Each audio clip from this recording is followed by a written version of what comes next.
오늘 체제 전쟁이라는 제목으로 말씀을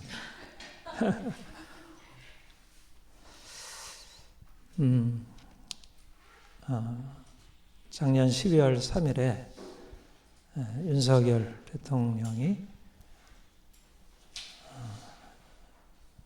계엄령을 비상계엄을 선포하고 지금 한 달 반 지났습니다.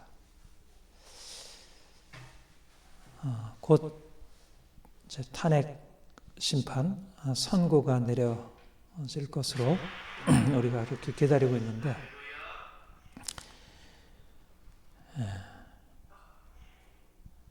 계엄을 찬성하고 탄핵을 반대하는 사람들은 지금 윤 대통령이 말한 대로 우리나라가 심각한 체제 위기, 반국가 세력에 의해서 심각한 자유민주 체제의 위기가 지금 우리에게 전개되고 있고, 그래서 계엄을 통해서 이 위기를 막고, 그래서 반국가 세력의 계속된 그런 준동을 이제 막아야 한다. 그런 의미에서 계엄은 타당한 대통령의 마땅한 책임, 의무, 권한에 속해 있는 것이다. 탄핵에 찬성하고 계엄을 반대하는 분들은 이 계엄은 내란이다.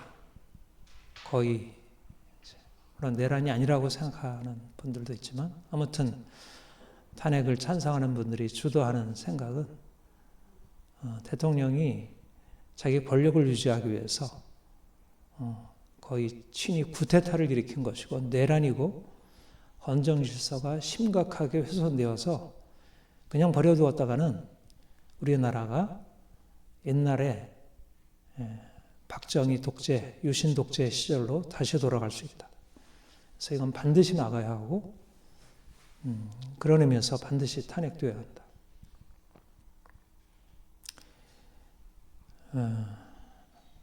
이제 저는 지금 우리나라가 체제 위기에 있다. 그래서 체제 위기를 해결하기 위해서 대통령이 계엄을 선포했고, 완벽하지는 않지만 그 체제 위기에 대한 인식, 그리고 이것을 해결하고자 하는 노력은 현재 상황에서 상당히 타당성을 가지고 있다.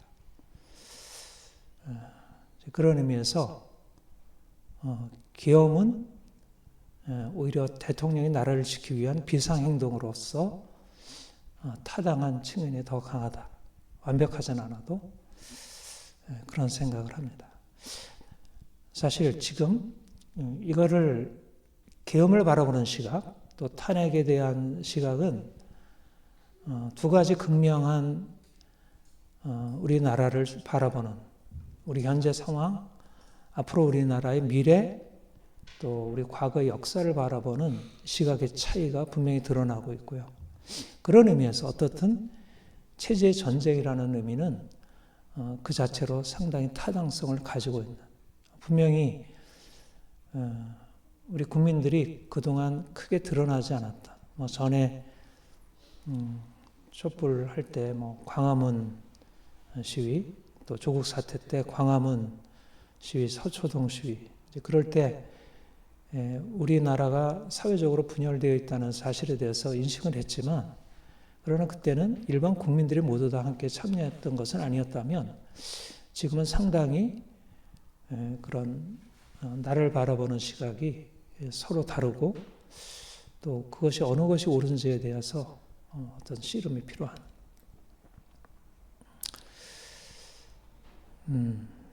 저는 지금 정치적으로 체제 전쟁이 지금 일어나고 있고, 이번에 탄핵이 기각이 되든 인용이 되든 계속 이제 이런 서로 싸움들이 계속 전개되리라고 생각을 해요.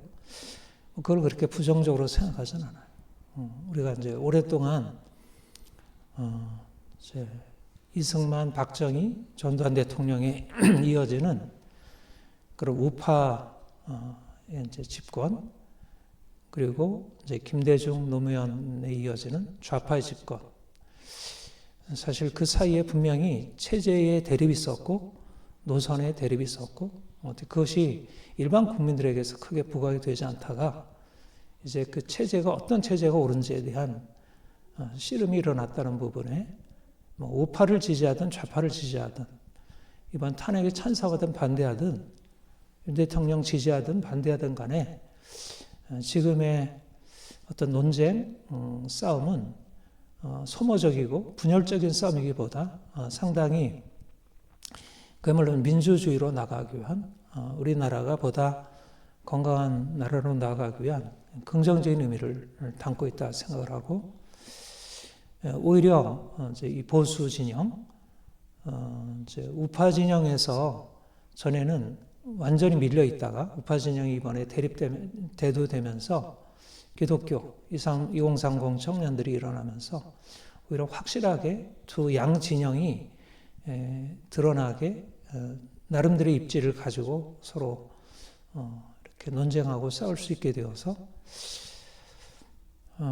이제 오히려 건강한 토론이 이루어질 수 있고 이제 앞으로 우리 한국이 이제 앞으로 미래를 향해서 나아가는 데 있어서 이제 하나님이 이 사원들을 이끌어 가시리라. 그런 긍정적인 생각을 합니다. 그러니까 단지 이번에 뭐 탄핵 인용이냐 기각이냐가 그렇게 크게 심각한 차이를 가져올 것 같지는 않습니다. 지난주에도 여러분들에게 말씀드렸듯이 저는 단지 이 지금 전개되고 있는 체제 전쟁이 단지 정치적인 싸움, 정치적인 논쟁 그것이 아니다. 이 배후에는 영적인 체제 전쟁이 있다. 그런 생각을 합니다. 이 배후에 강한 영적인 체제 전쟁이 있습니다. 사실은 정치적으로 자유민주주의냐 사회주의, 공산주의냐는 정치적인 싸움, 그보다 더 근원적으로 영적인 하나님이냐 세상이냐, 신본주의냐 인본주의냐는 영적인 체제 전쟁이 전개되고 있고 그것의 나타남으로 신본주의냐 인본주의냐는 것은 이제 우리 기독교의 시각이잖아요. 그러니까 크리스찬들 외에는 크리스찬들이 신본주의라고 생각하지만 모든 사람들은 다 인본주의, 인간이 주인이 된 세상은 보수든 진보든 다 당연하게 받아들이고 있잖아요. 그런데 인본주의로 나가게 되면 자유민주주의가 유지될 수 없다는 것입니다. 그러니까 일반적으로 예수를 믿지 않는 많은 사람들이 자유민주주의 체제 그 자체가 인간이 노력하면 세울 수 있을 것이라고 우리가 합의하고 정치적으로 토론하면 세울 수 있을 것으로 생각하지만 그러나 신본주의가 아니라면 자유민주주의 체제가 성립할 수 없다는 것, 이게 지금 서구에서 일어나는 일입니다. 서구는 자유민주주의 체제에서 성립했지만 그러나 인본주의로 나가면서 서구가 심각하게 사회주의의 위험 한가운데 들어가고 있습니다. 그게 단적으로 드러나는 것이 PC, 정치적 올바름, 젠더 이데올로기, 차별금지법. 하나님 없는 인본주의는 결국 억압적인 전체주의, 사회주의 체제로 귀결될 수밖에 없고, 그래서 지금 우리나라에 일어나는 자유민주주의와 이제 공산주의 사이에 벌어지는 체제의 전쟁은 결국 인본주의냐 신본주의냐는 보다 더 근원적인 영적인 체제 전쟁의 의미를 가지고 있고, 그런 의미에서 기독교가 나서지 않으면 진정으로 자유민주주의 체제를 세울 수 없다. 지금 광화문 정광훈 목사님이 진행하는 광화문 집회나 세이브 코리아 전한길 강사가 주도하는 그런 세이브 코리아 집회나 기독교가 주도하고 있고 2030 청년들, 특별히 크리스찬 청년들이 일어나서 이 주도하는 것은 우연이 아니고 상당히 아주 직접적인 연관성, 신본주의야말로 자유민주주의를 위한 기본적인 바탕이 될 수 있다는 것을 보여준다 생각합니다. 그래서 오늘 우리가 갈라디아서 4장 본문의 말씀을 가지고 영적인 체제의 전쟁의 의미를 좀 살피려고 합니다. 율법의 체제와 그리스도의 체제. 그 4장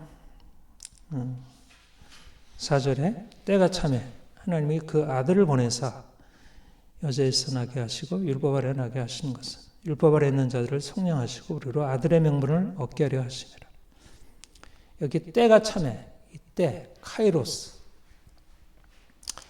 이 카이로스 때라는 말은 일반적인 크로노스, 연대기적인 시간이 아니라 하나님의 시간, 하나님이 작정하신 시간, 하나님이 세상을 창조하시고 이스라엘 백성들을 구속하시고 이스라엘 백성들의 역사를 끌어오신 구속사, 거기에 정점에 도달했다는 거예요.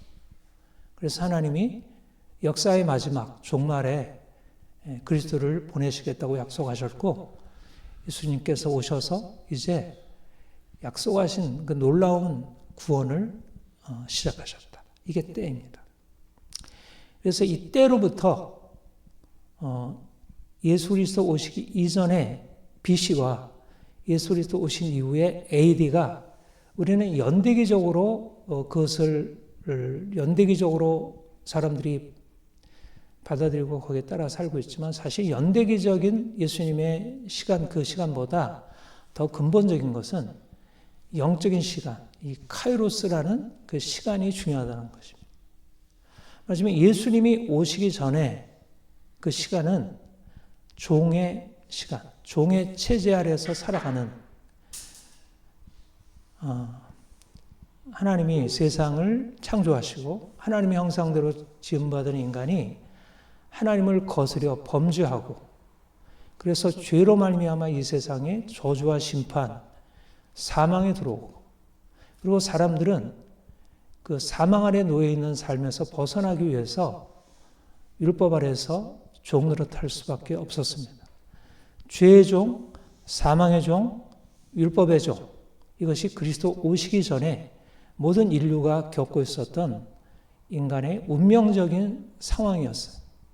물론 예수님이 오시기 전에도 나름대로 정치적인 자유도 있었고 종교적인 자유도 있었고 나름대로 이 세상에 어떤 그런 자유를 위한 어떤 상황이 조성이 되었었긴 했지만 예수 그리스도 오시기 전에는 진정한 의미의 자유가 없었다. 왜 그러냐면 하나님을 떠났기 때문에 하나님으로부터 떠나서 하나님의 심판 아래 놓여 있기 때문에 아무리 인간적으로 노력하고 애써도 진정한 자유를 얻을 수 없었습니다. 그런데 하나님이 그 아들 그리스도를 보내사 하나님의 아들을 보내사 죄 아래 있고 사망의 권세 아래 있고 율법 아래 있는 자들을 속량하시고 자유케 하셨다는 것. 여기에서 새로운 시대, 자유의 새로운 시대가 열리게 되었고 새로운 체제, 자유의 체제. 이전의 체제는 율법이라고 하는 강력한 사람들의 삶을 구속하고 속박하는 그런 체제였는데 그게 정치적인 체제든 경제적 체제든 문화적 체제든 사회적 체제든 모든 체제가 다 진정한 인간의 삶에 진정한 자유를 줄 수 없었는데 그런데 그리스도께서 오셔서 이제 새로운 하나님의 사랑 안에서 자유를 얻게 하는 그 놀라운 일을 행하셨고 이제 그를 믿는 자에게 놀라운 자유가 열려지기 시작했다는 것. 이게 카이로스입니다. 카이로스. 종의 체제에서 자유의 체제로 바뀌어진 것이죠. 근데 누가 자유 안으로 들어가나요? 누가 들어가나요? 예수 그리스도로 말미암아 하나님의 자녀가 된 자들. 예수 그리스도께서 하나님의 아들로 이 땅에 오셔서 우리를 위하여 죽으시고 다시 살아나셔서 하늘에 오르시고 그가 성령으로 말미암아 사람들에게 하나님을 알게 하시고 그들을 거듭나게 하사 하나님의 자녀가 된 자들. 그들이 이 자유를 누리게 된다는 것입니다. 하나님을 알지 못하면 죄 아래 있고 죽음 아래 있고 율법 아래 종노릇하지만 예수 그리스도로 말미암아 하나님을 알고 하나님을 섬기는 자들은 그분 아래에서 있으며 참된 자유를 누린다는 것. 자유란 무엇인가? 하나님을 아는 것입니다. 하나님의 사랑 안에 거하는 것입니다.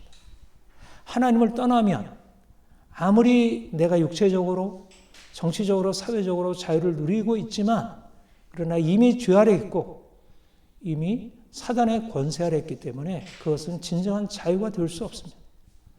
오직 예수 그리스도 그분을 만나 죄의 속박에서 벗어난 자들, 예수 그리스도로 말미암아 율법의 저주에서 벗어난 자들만이 진정한 자유를 누릴 수 있습니다. 그래서 우리에게 이 놀라운 자유,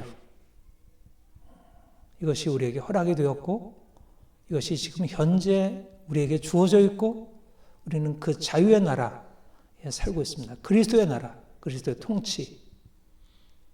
그런데 그 자유는 우리의 삶을 자유롭게 할 뿐 아니라 예수 그리스도, 그 아들의 영이 우리에게 역사해서 우리를 그 아들의 아름다운 영광으로 우리를 이끌어가요.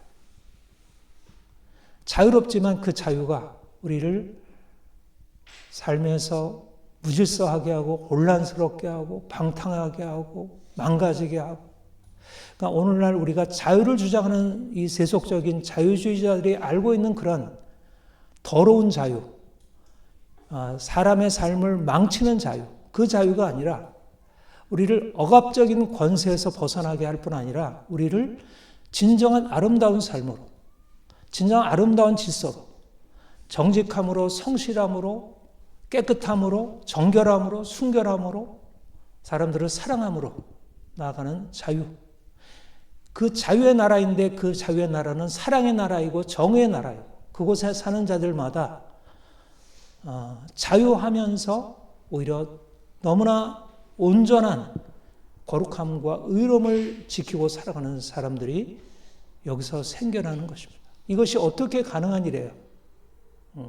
우리가 현실적으로 경험하고 우리 자신도 경험하고 주변에서 보게 되는 건 뭐죠? 자유라고 하는 것은 굉장히 위험하고 우리의 삶의 질서를 깨뜨리는 아주 위험한 독소를 너무 많이 가지고 있어요. 우리 아이들 자유롭게 하고 싶죠. 아이들 억압적으로 아이들을 두려움 가운데 키우고 싶지 않잖아요. 아이들 가능하면 원하는 거 다 해주고 싶죠. 먹고 싶은 거 먹게 하고 놀고 싶은 거 놀게 하고 자유롭게 하고 싶죠. 그러나 왜 자유를 허락해 줄 수 없습니까? 자유롭게 하면 아이들이 망가지니까. 아이들이 인생이 망가지니까. 그래서 그들을 세우기 위해서는 결국 법을 부과하지 않을 수 없고 규칙을 제시해서 그대로 따르지 않으면 야단치고 책망하고 때때로 몇까지 들어서 세우려고 해요. 이것이 세상이 가지고 있는 인간이 자기 스스로 자유롭고자 할 때 일어나는 딜레마예요. 자유롭고자 하면 깨뜨리니까 다시 강한 율법으로 다스리지 않을 수 없어요. 인간의 자유라고 하는 것, 세상에서의 자유라고 하는 것은 이러한 딜레마, 자유롭고자 하면 망가뜨리고 망가뜨린 걸 회복하려면 너무 억압적이고, 그런데 예수 그리스도 그분이 오셔서 우리를 위해서 죽으시고 우리가 그분으로 말미암아 구속함 받을 때 우리가 죄로 말미암아 눌려있던 그 심판으로부터 벗어나고 율법의 짐으로부터 벗어나서 진정한 삶을 살아갈 뿐 아니라 우리의 삶이 율법의 관점에서 보아도 너무 아름답고 온전한 삶을 살게 되는 것입니다. 하나님의 통치, 하나님의 다스림 안에 살아가는 것. 자유로우면서 아름다운 그런 인생. 주님께서 우리에게 말씀하시기를 다시는 종의 멍에를 매지 말라. 다시는 세상으로 돌아가지 말아라. 세상이 말하는 그 자유로 돌아가지 말아라. 세상이 말하는 그 종의 율법의 종의 멍에로 돌아가지 말아라. 근데 왜 사람들이 예수를 믿고 나서 자꾸 그 종의 멍에로 돌아갈까요? 왜 자꾸 종의 멍에로 돌아갈까요? 욕심 때문에 그래요. 자유롭고자 하는 욕심 때문에. 말씀이 우리에게 우리를 자유롭게 하는 것은 철저히 내가 죽고 주님이 내 안에 사시는 삶이에요. 자유롭지만 그 안에는 죽음이라는 게 들어있어요. 예수 그리스도께서 우리를 자유케 하신다는 것은 우리가 과거의 삶에 대해서 철저히 죽는다는 것이에요. 노예로 사는 게 쉽겠습니까? 죽는 게 쉽겠습니까? 노예로 사는 게 훨씬 쉬워 보이는 거예요. 그러니까 예수를 믿어서 자유롭다고 하는 것이 좋은 것 같은데 점점 가다 보면 그 자유가 그냥 자유가 아닌 거예요. 죽음으로 이끌어가는 자유. 이건 싫은 거예요. 그래서 다시 종으로 돌아가라는 거예요. 예수를 만난 사람들이 주님이 나를 이렇게 사랑하시는구나. 나는 이제 평안하고 안식을 누릴 수 있고 자유롭다. 그런데 얼마 안 가서 다시 옛날로 다시 돌아가요. 눈이 그쪽으로 가고 발이 그쪽으로 가고 왜 자꾸 그쪽으로 갈까요? 그쪽 삶이 나를 더 자유롭게 할 것 같아요. 내가 주님 안에서 살아가는 것은 너무 억압적인 것 같고 고통스럽고 힘들고 오히려 주님 없이 사는 사람들은 훨씬 자유로운 것 같아요. 그래서 자꾸 그리로 돌아가는 것입니다. 말하자면 우리가 그리스도 안에서 자유롭다는 것은 예수 그리스도 안에 있다는 것이고 예수 그리스도 안에 있다는 것은 과거의 삶, 그 이전에 내가 주인 되어서 살고 세상을 따라가던 삶에 대해서 철저히 십자가의 죽음을 받아들이고 살아가는 거예요. 죽음이 없이는 자유가 없어요. 죽음이 없이는 자유가 없습니다. 그리스도에게 복종함이 없이는 자유가 없어요. 여기에 자유의 대가가 있는 거예요. 이것이 율법의 체제 아래에서 살아가는 많은 사람들과 그리스도 안에서 자유를 경험하고 살아가는 우리 자유인들의 삶의 차이입니다. 성경의 원리. 제가 여러분들에게 오늘 이제 체제 전쟁에 대해서, 체제 전쟁은 사실은 체제 전쟁이라는 말이 굉장히 뜬금없이 열려요. 이게 완전히 음모론이다 이렇게 생각을 사람들이 해요. 여러분 말씀드렸지만 아니 자본주의 체제랑 공산주의 체제에서 공산주의 체제가 패배하고 무너졌잖아요. 소련이 무너졌잖아요. 지금 소련 그동안 공산주의 국가들이 50% 이주 지구상에 차지하다가 그런 공산주의가 전체를 다 물들 것 같았는데 소련 종주국이 무너지고 나서 소련 동구권 다 무너지고 다른 나라들 다 공산주의 국가 지금 몇 개 안 남았잖아요. 북한, 중국, 쿠바, 라오스, 이런 몇몇 나라 안 남았잖아요. 이미 체제가 끝난 거잖아요. 자본주의가 승리했잖아요. 근데 지금 이제 공산주의가 다시 들어와서 우리를 지금 위협하고 있다고 그 말도 안 되는 색깔 논쟁, 이념 논쟁, 색깔 말이 안 되는 것 같잖아요. 근데 그렇지 않다는 것입니다. 저는 현상적으로 보는 것보다 주사파가 어떻게 활동하고 간첩들이 어떻게 활동하고 그런 것도 많이 봤어요. 많이 보고 그것도 많이 알게 됐어요. 우리나라 역사 안에 어떻게 공산주의 운동이 있었는지, 어떻게 대남 공작이 이루어졌고, 어떻게 우리 안에 주사파들이 우리의 지금 현재 상황에서 깊숙이 들어왔는지, 그 현실적으로도 상당히 그런 공산주의적인, 사회주의적인 그런 생각을 가지고 있는 사람들이 현실적으로 우리나라 안에 곳곳에 포진되어 있다는 사실에 대해서 진짜 반국가 세력이 우리나라를 위협하고 있다는 사실에 대해서 인정하지만 그보다 이 공산주의 사상, 저는 이제 철학을 하는 사람이잖아요. 철학을 했고 신학을 했고 세계관을 가지고 여기서 씨름을 해왔는데 이 철학적으로 사상적으로 볼 때 공산주의가 사라진 게 아니라는 거예요. 공산주의는 계속 활동하고 있다는 거예요. 강력하게 활동하고 있다는 거예요. 여러분 조금 전에도 얘기했지만 서구가 자본주의가 승리했잖아요. 공산주의에. 근데 그 승리한 그 이후 90년대 이후에 서구 자유민주주의 서구 사회가 굉장히 좌경화되었어요. 그래서 차별금지법이 통과되고 강력한 통제 사회가 상당 부분 많이 이루어졌어요. 영국, 캐나다, 독일, 프랑스, 스웨덴. 우리 기독교가 더 많이 느끼죠. 우리는 종교 자유라는 척에서 바라보니까. 근데 종교 자유를 억압한다는 얘기는 사실상 심각하게 다른 모든 자유를 억압한다는 얘기예요. 네. 공산주의는 사라지지 않았습니다. 공산주의는 사라지지 않았어요. 사회주의는 사라지지 않았어요. 막스의 사상은 여전히 현실적으로 강력하게 활동하고 있는 현재적인 살아있는 힘이에요. 이데올로기고 사람들을 끌어가고 있는 힘이고, 지금 노조운동에서, 그 다음에 지금 학교 가르침에서, 역사학계에서, 변호사들에서, 여러 가지 사법적인 그 모든 흐름에서 강력하게 그 공산주의 막스의 사상은 여전히 강력하게 영향을 미치고 있어요.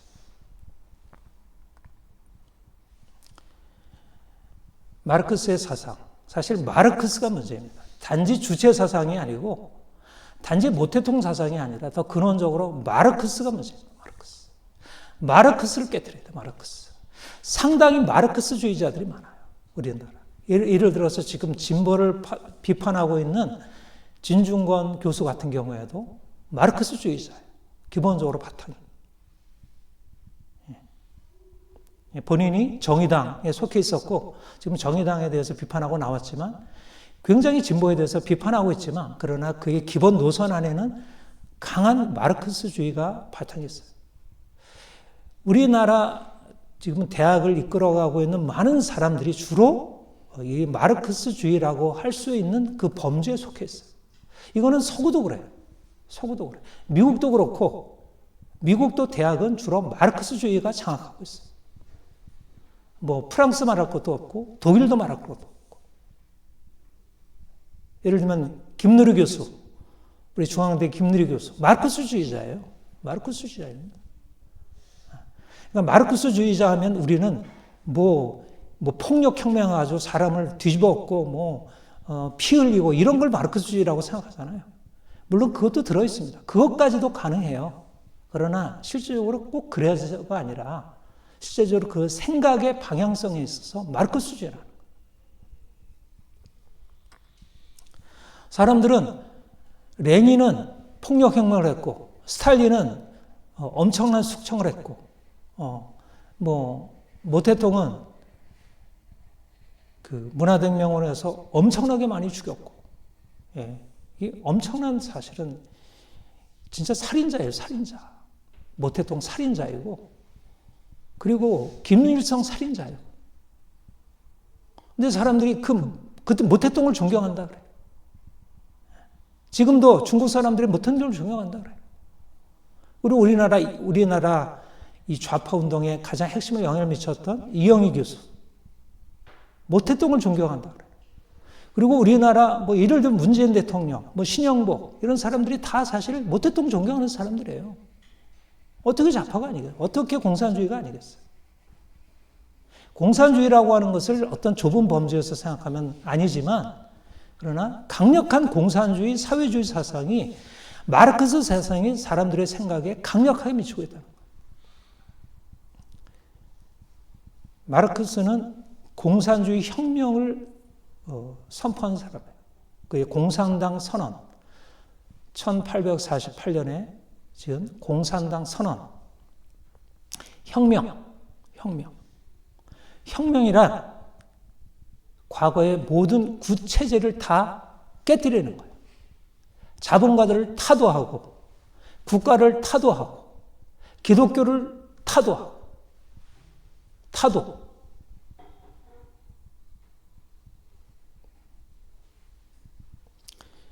그리고 이제 사람들을 의식화시키는 거죠. 그들이 말하는 것은 너희가 억압을 당해왔다. 너희가 노예로 살아왔다. 너는 자유인인데 자유를 쟁취해라. 여러분, 기독교 복음과 상당히 유사하지 않아요? 기독교 복음과 유사해요. 기독교도 너의 자유를 쟁취해라. 근데 쟁취하랍니까, 우리는? 자유를 어떻게 얻나요? 너에게 자유를 주신 하나님을 믿어라.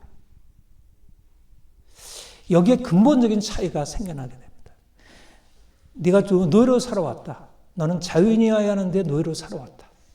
그런데 네가 자유를 빼앗는, 자유를 억압하고 내 것을 다 빼앗는 자본가, 너의 주인, 국가, 이 모든 것을 깨뜨려라, 죽여라, 파괴하라. 그리고 나서 새로운 것을 세워라. 상당히 맞는 것 같아 보이잖아요. 이 사상을 가지고 레닌이 러시아 제국, 러시아 그 제정을 무너뜨렸어요. 당시 사람들은, 당시 농민들, 노동자들이 너무 고통스럽게 산 거예요. 그리고 왕 니콜라이 그 왕은 그냥 너무 방탕하고 국민들에 대해서, 백성들에 대해서 전혀 돌아보지 않고, 백성들은 도탄에 빠져 있고,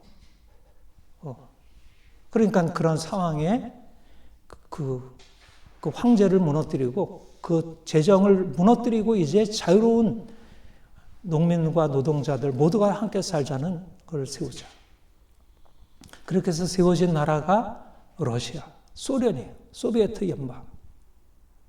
그리고 중국은 어땠나요? 중국은 서구 제국주의에 의해서 굉장히 그 곤욕을 치른 거예요. 그러니까 그들이 너무 고통스러웠어요. 그러다가 이 공산주의 사상을 받아들이면서 모태통이 이제 국민당 정부와 싸워서 공산당, 이 중국 공산당 정부를 세운 거죠.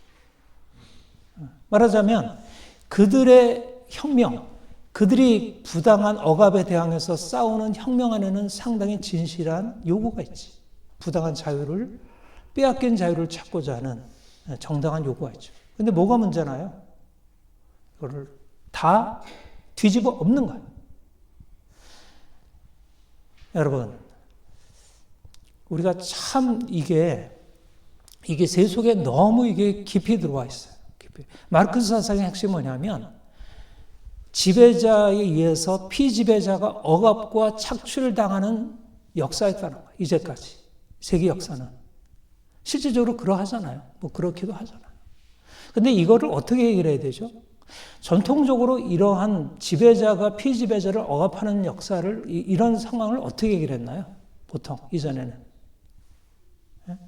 뒤집어 엎는 거였나요? 밑에서 반란을 해가지고 피지배자들이 지배자들을 뒤집어 엎어서 그들이 왕이 되고 그들이 다스리는 것이었나요? 그게 아니었어요. 그런 쿠데타는, 그러니까 공산주의는 사실 쿠데타입니다. 공산주의는 뒤집어 엎어가지고 완전히 부정하고 그들이 정치를 장악하겠다는 거예요. 이런 쿠데타는 사실은 반란이고 이거는 폐역이에요. 이거는 폐역이에요. 근데 공산주의 뿌리 안에는 그게 있어요. 마르크스는 전적으로 말하자면 한 회사에서의 경영자, 자본가를 다 타도에서 제거해버려, 다 빼앗고 몰수하고 이제 노동자들을 해방시켜서 노동자들이 지배하는 나라, 프롤레타리아 독재가 이루어지고, 그래서 그 안에서 진정한 공산주의 국가가 이루어진다는 거예요. 그렇게 해서 북한이 세워졌어요. 북한에 노동자들, 농민들을 해방시켰어요. 다 나눠주고 토지 지주들에게 몰수하고 자본가들에게 다 빼앗아가지고 농민들에게 다 나눠줬어요. 그리고 나서 북한 체제가 어떻게 되었어요? 자유로운 사회가 되었나요? 사실 이전의 일제치와는 비교할 수 없는 억압적인 체제가 된 거예요. 공산주의가 와서 사람들을 제국주의에서 해방시켜준 게 아니라 일제보다 더 강력한 억압적인 공산주의 전체주의 사회를 만들어 놓은 거예요. 여러분, 여기에서 그런 북한 체제를 어떻게 인정할 수 있어요? 북한 체제를. 우리가 일본을 인정할 수 없는데, 우리의 자유를 빼앗은 일본을 이해할 수 없고, 그것에 대해서 마땅히 항거하고 대항해서 싸우는 게 합당하다고 생각하는데, 어떻게 공산주의 전체주의 사회를 이해할 수 있어요? 받아들일 수 없잖아요. 근데 그걸 받아들여가지고, 그걸 가지고 반도체 수집을 한 거예요. 그걸 가지고. 여러분, 저는 이승만도 부분적으로 그런 게 있고, 특별히 박정희 대통령이 유신 독재를 했잖아요. 그건 부인할 수 없는 사실이에요. 그리고 산업화하면서 수많은 사람들이, 노동자들이 그야말로 착취당하고 너무나 고통스러운 삶을 살았고, 그런 면에서 민주화 투쟁, 노조의 어떤 투쟁, 이런 부분이 상당한 정당성을 가지고 있죠.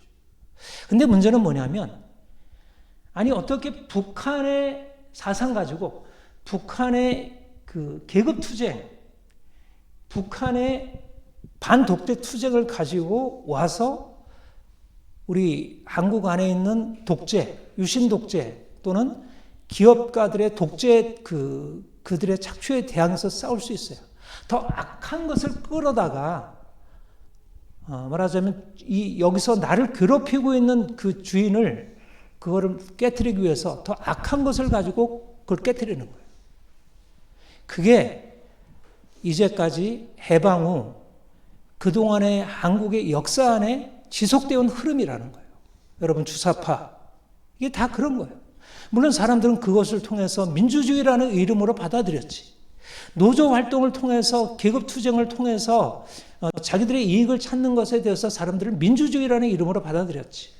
그리고 국가의 어떻든 너무 지나친 억압들에 대항해서 싸우는 것을 민주주의라는 이름으로 했죠. 다수가 공산주의라는 이름으로 한 건 아니에요. 그러나 그 바탕 안에 강력한 이 권위 부정에 공산주의 사상이 들어가 있다는 거예요. 권위를 부정하고 주인을 다 폐기해버리는 공산주의 사상이 그 안에 들어있었다는 것입니다. 예. 성경의 원리가 중요합니다. 성경은 기본적으로 자유를 억압하는 모든 전제, 독재 이런 것에 대해서 하나님이 악으로 심판하시죠. 여러분, 출애굽 사건을 통해서 하나님이 누구이신가를 보셨어요. 하나님은 그동안의 이스라엘 백성들의 역사 안에서 하나님께서 강대국들이 약소국들을 억압하는 것에 대해서 굉장히 미워하시고 분노하시고 그들을 심판하시겠다고 거듭 말씀하시고, 실제적으로 출애굽 사건을 통해서 강자들의 억압에 대항해서 싸우시고 그가 억압당하는 그 노예 이스라엘 백성들, 히브리 민족들을 해방하셨어요. 그러니까 우리가 하나님을 믿을 때 억압당하는 우리의 상태에 대해서 이거는 정상적인 상태가 아니야. 우리는 종으로 살 수 없어. 우리는 독재 치하에서 그냥 머물러 있을 수 없어. 독재는 부당해. 전제 정치는 부당해. 일제 치하에 대해서 우리가 3.1운동 들고 일어난 것, 우리는 억압에 대해서 우리가 믿는 하나님은 이것을 결코 받아주지 않는다는, 우리는 자유의 이름으로 독립을 우리가 선언하고 일어날 수 있는 것이. 그런데 중요한 것은 뭐냐면 우리를 억압하고 있는 그 권위, 그 권력을 대항해서 우리가 그 위에 올라가는 게 아니에요. 중요한 것은 하나님이 다스리신다는 것이고, 하나님이 제정하신 법, 그 법을 가지고 그 억압적인 권위에 대해서 심판을 요청하는 것이고, 하나님이 실제적으로 하시고, 또 우리가 그것을 부당한 그 권위 억압에 대해서 말하고, 그로 인해서 고난을 받고, 그러나 내가 내 위에 있는 권위를 심판하여서 죽이고 그것을 깨뜨리는 이런 마르크스의 혁명사상, 레닌의 혁명사상, 이것은 전혀 기독교적인 것이 아닙니다. 계급투쟁은 기독교적이지 않아요. 하나님은 계급투쟁으로 세상을 바라보라 하지 않으셔요. 하나님은 세상을 계층적으로 만들어 놓으셨어요. 부모 아래 자녀들을 주셨고, 선생이 있고 제자가 있고, 국가의 지도자가 있고, 모든 국민들이 있고, 국민이 뽑은 지도자를 하더라도 국민이 대통령을 그냥 끌어내어서는 안 돼요. 하나님 부여하신 권위가 있고 존경하고 따라야지. 이 질서를 깨뜨리는 이 자유주의, 이러한 반역, 이것은 하나님께서 가장 싫어하는 것이. 성경의 원리는 억압적인 권위에 대해서 대항하라 하시지만, 그러나 권위에 복종하라는 거예요. 제4계명, 부모에게 부모를 공경하라. 권위를 거스르는 것은 이것은 세상적인 아주 강한 악한 흐름입니다. 성경은 구약부터 신약에까지 일관되게 권위에 복종하고 따를 것을 얘기해요. 여러분, 이런 면에서 오늘날 세속을 장악하고 있는 이 자유주의, 주체사상, 내가 모든 것의 주인 되고 누구도 나 위에 나를 이래라 저래라 할 수 없다는 이 잘못된 권위부정의 주체사상, 혁명사상이 성경과 너무나 어긋나요. 여러분, 이게 공산주의만 안에 있습니까? 공산주의만이 아니라 우리의 모든 사람들 안에 이게 너무 깊이 들어와 있어요. 아이들 안에 깊이 들어와 있고, 부모와 자녀 간에 들어와 있고, 그리고 남편과 아내 사이에 들어와 있고, 우리의 모든 관계 안에 이게 강력하게 들어와 있어요. 권위가 무너지면 여러분, 머리가 잘못한다고 해서 머리를 잘라내면 어떻게 돼요? 죽어요, 죽어. 여러분, 권위를 부정한 공산주의가 어떻게 했나요? 더 독재, 전체주의로 간 거예요. 권위 부정은 권위를 없애는 게 아니고 더 강력한 억압적인 권위를 만들어내요. 그것은 모든 권위 부정의 자유주의가 다 그래요. 다.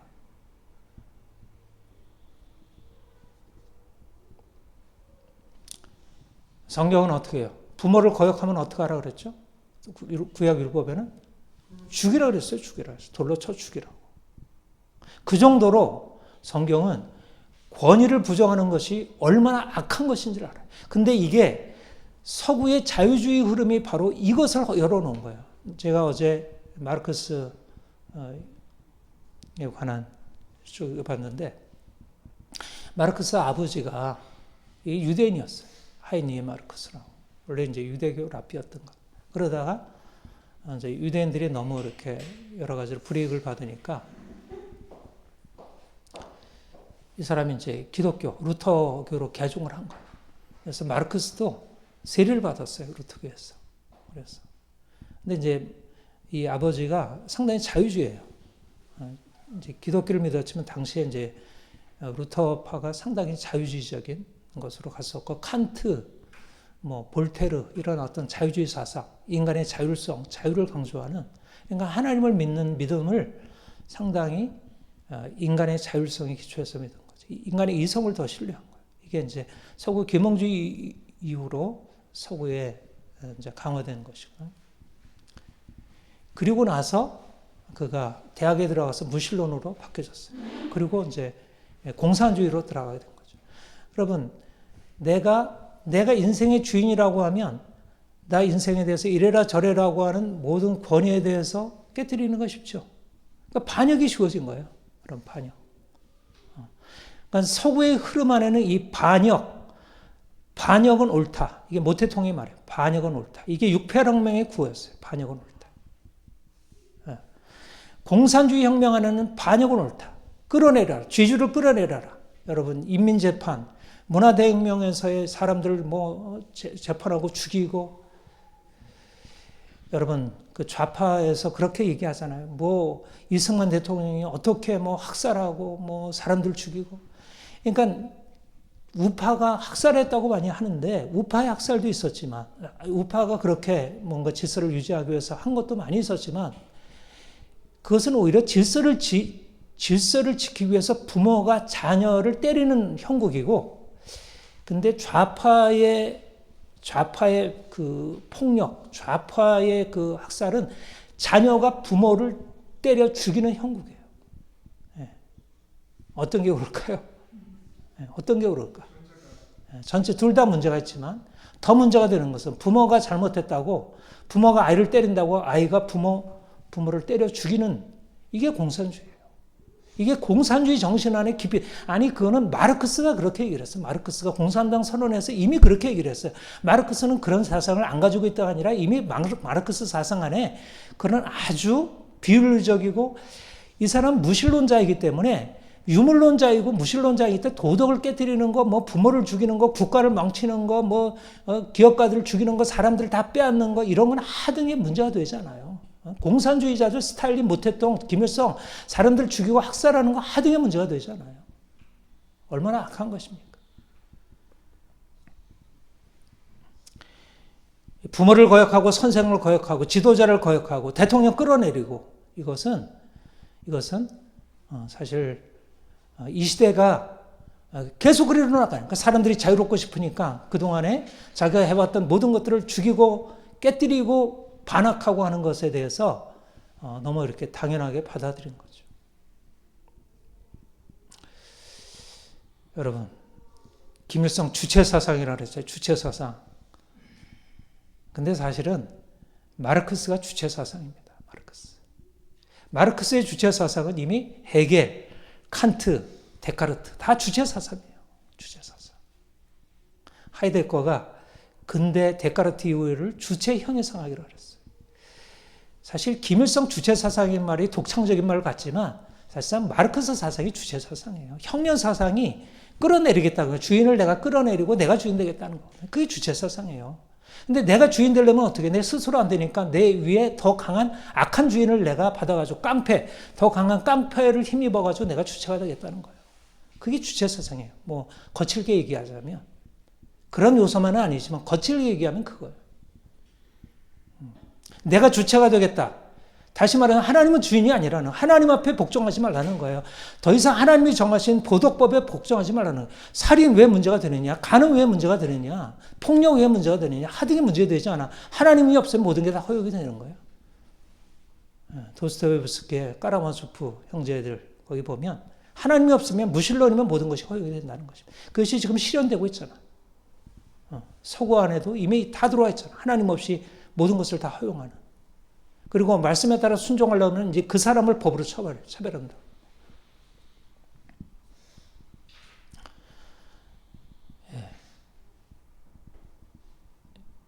정치적 체제, 영적인 체제 전쟁이 서로 연관되어 있습니다. 마르크스의 무신론과 공산주의 혁명은 떨어져 있는 게 아닙니다. 오늘날 세상 사람들이 가지고 있는 이 무신론적인 생각과 이 공산주의 혁명으로 기울어지는 생각은 떨어져 있는 게 아니에요. 하나님을 떠나게 되면 결국 인간의 자유라는 이름으로 자유를 억압하기 시작해요. 너무 무서운 일입니다. 자유를 끝까지 주장하면 어떻게 되죠? 내 자유를 빼앗는, 자유를 억압하려고 하는 것에 대해 대항해서 싸울 거 아니에요. 그러니까는 억압적일 수밖에 없죠. 내가 자유롭기 위해서는 나의 자유에 대해서 이래라 저래라 간섭하는 것에 대해서 검열하고 처벌하고 막으려고 하는 거죠. 자유주의의 주장은 전체주의입니다. 자유주의와 전체주의는 동전의 양면이에요. 내 자유를 위해서 내가 누구도 간섭하지 않는 법을 만들어가지고 내 자유를 절대화하려고. 그게 스탈린이고 그게 모태통이고 그게 김일성이고 김정은이고 그의 자유를 위해서 모든 사람들을 다 종으로 삼으려고 하는 거예요. 이게 사단이 한 일이에요. 사단이 한 일이고 이 사단이 한 일을 마르크스가 배운 것이고 이 마르크스가 한 일을 사람들이 공산주의자들이 다 배워서 폴포트, 여러분 킬링핑트의 폴포트, 막스주의자이고 그는 굉장한 지성인이었어요. 프랑스에 가서 박사학위를 받았던가 그런 걸 공부하고 그런데 그런 그 혁명 사상이 프랑스 혁명은 아직 여기까지는 가지 않았고 그런 것이 이제 68혁명 이런 데 들어가 있고 오늘날 수많은 사람들에게 이런 사상들이 너무 깊이 퍼져가고 있어요. 그러면 김누리 교수, 중앙대 김누리 교수 요즘 그분이 나오는 그 프로 많이 있잖아요. 그분이 우리나라에 없는 68혁명이 없어서 우리나라가 이렇게 교육이 병들게 되었다고 해요. 68혁명. 근데 68혁명이 마오 모든 것을 반역하라. 깨뜨려라. 마오. 위에 있는 선생 끌어내려라. 죽여라. 문화대혁명 여러분 들어가서 보면 얼마나 끔찍한 일을 해놨는지 몰라요. 근데 그게 지금 우리나라 안에 좌파들 안에 그냥 허용되고 있어요. 그것들이 문화대혁명에 대해서 긍정하는 좌파들이 굉장히 많습니다. 그들이 지식인들 중에.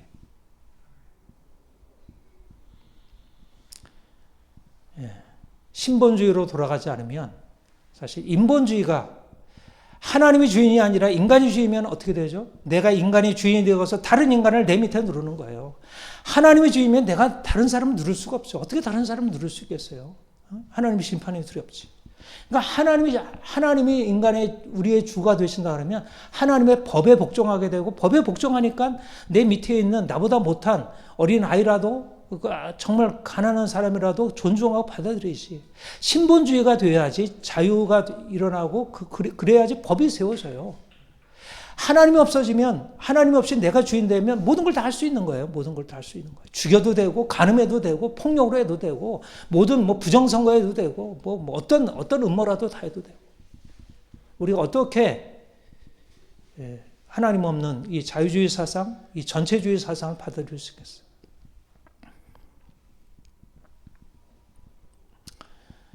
우리가 하나님을 믿고 섬길 때, 저는 우리가 이제 자유민주주의 얘기하는데, 저는 자유민주주의보다 오히려 법치를 얘기한다고 생각해요. 법치. 법을 존중하는 사회. 법에 따르는 사회. 법에 따르는 사회.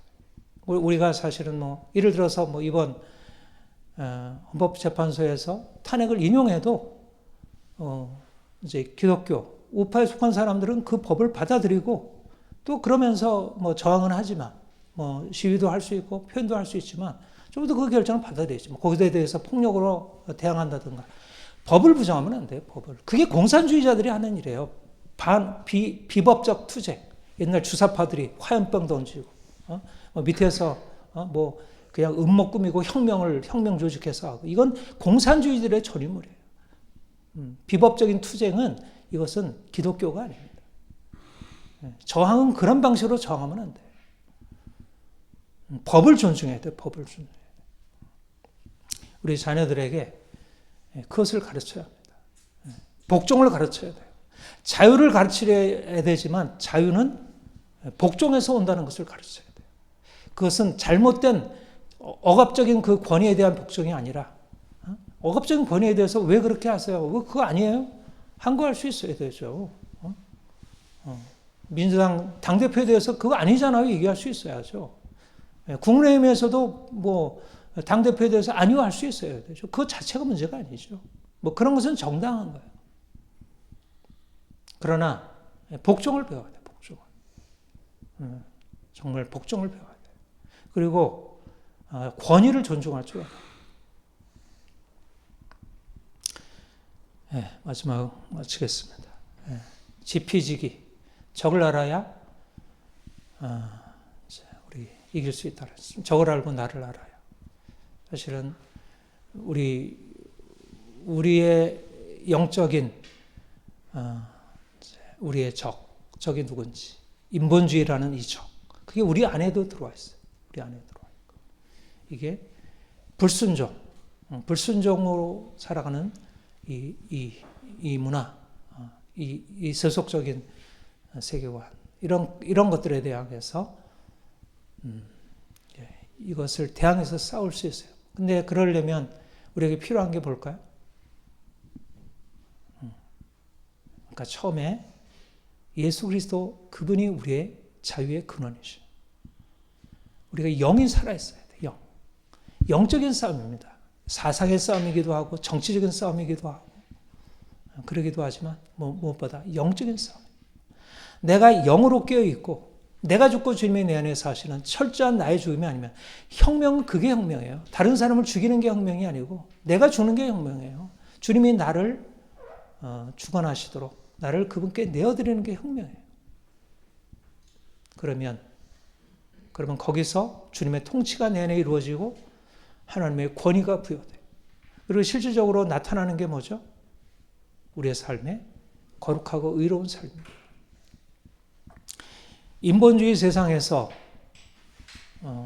사람들의 그런 불의하고 불법적이고 욕망으로 가득 찬 삶을 대항하려면 우리가 보다 더 온전하게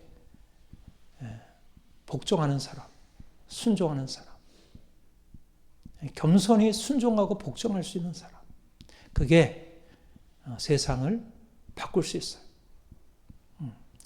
우리가 세상에 들어가서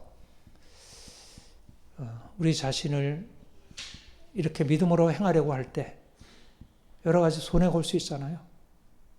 그래도 나를 따르려거든 자기를 부인하고 자기 십자가를 지고 따를 것이니 내가 비록 손해를 본다 하더라도 내 모든 것 걸고 급진적으로 주님을 따라가는 것입니다.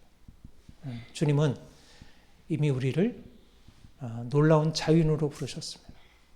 세상은 여전히 그 율법의 체제 아래서 종노릇 하고 있고 그것에서 나오려고 하지 않습니다. 두려움으로 복종하든 욕망으로 복종하든.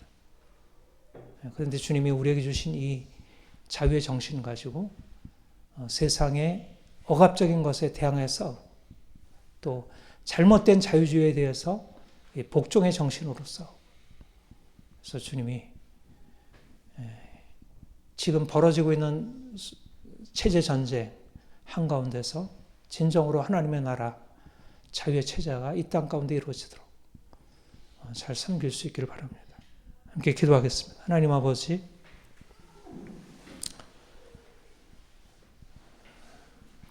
주님이 우리를 종의 멍에를 깨뜨리시고 이제 주님 안에서 참된 자유를 누리게 하심을 감사합니다. 사람들이 하나님을 떠나 자기 욕망대로 자기 생각대로 행하면 자유로울 것이라 생각하고 자기가 자유롭기 위해서 다른 사람을 죽이고 자기가 자유롭기 위해서 억압적인 법을 만들고 그래서 세상이 너무나 혼란스럽고 너무 억압적인 세상이 되어가고 있습니다. 주님, 우리가 주님이 아니라면 너무나 암울하고 너무 두렵고 불안합니다.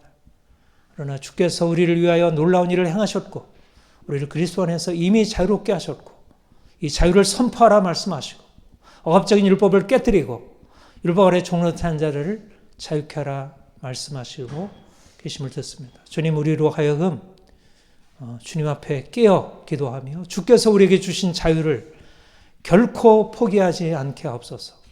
우리가 죽음을 각오하고 받아들이며 우리가 온전한 자유를 누리게 하시고 세상을 향해 나아가 죽기를 두려움으로 사단에게 종노릇하는 많은 종들을 해방하는 일에 사용하여 주옵소서. 이 나라를 주께서 붙드시고 이 나라, 이 민족, 우린 모든 국민들을 주께서 긍휼히 여기셔서 정말 하나님이 기뻐하시는 나라, 하나님의 뜻 가운데서 아름다운 정의가 평화가 이루어지는 나라, 정말 주께서 원하시고 기뻐하시는 도덕적인 법이 지배하는 나라, 주께서 우리에게 허락하여 주옵소서. 우리가 이 사명 잘 감당길 원합니다. 감사합니다. 예수님의 이름으로 기도합니다. 아멘. 찬송 351장